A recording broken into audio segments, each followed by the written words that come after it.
As of October 21, 2011, the United States Drug Enforcement Administration called for an emergency ban of methadone, MDPV, and methylone, the products used to make so-called bath salts and plant food. These are not bath salts. They were never intended to be used in baths as deodorants or any kind of bubble bath.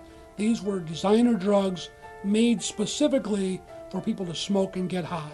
And the bath salts name was purely a way of masking their true identity.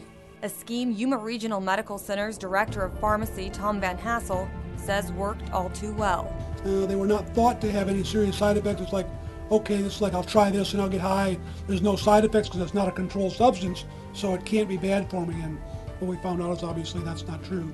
Which is the experience one recovering drug addict who requested to remain anonymous says he had. I feel it's worse than dope, and I was a meth user for 17 years.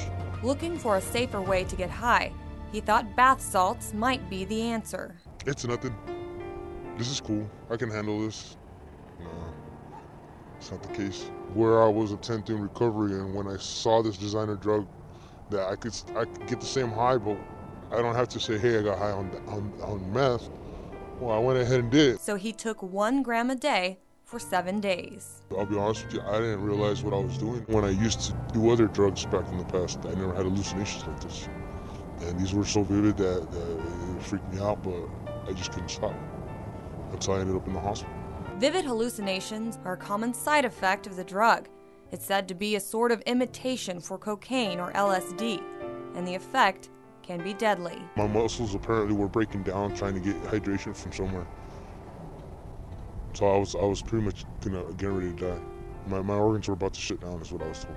Just a few days out of the hospital, the drug's effect is still on his face. My face got eaten up just from me blowing my nose from the chemical coming back out of my lungs that I was snorting. After 17 years of drug abuse, he says he finally saw the stress it put on his family. I know they love me, and they can only love me so much until hopefully I start loving myself enough to stop this. I'm done. I'm done now. But he says that's not enough. Someone's gonna end up getting hurt. If not, they already have, or they're in the process of right now. And it's just too easy. And it's cheap. That's what made it even better. It's cheap. It's like purchasing a pack of cigarettes. Get them out of here. Get them out of the stores. Stop.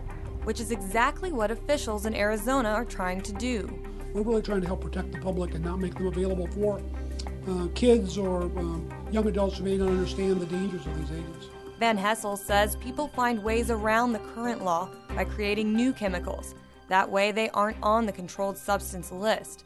It's a problem County Attorney John Smith says they're trying to fix. You have this substance come up, and we're seeing a lot of problems come up. How do we address it today if it's not illegal to possess or sell under the State Act? So with Senate Bill 1073, legislators are working to give the Pharmacy Board of Arizona the power to take these abused drugs off the shelf and put them behind the counter. Would give legislation the time in the meantime to determine if that should actually be permanently placed on the Controlled Substance Act for the state of Arizona. We can then make them not be able to be sold in any store. So it'll essentially remove them from the marketplace.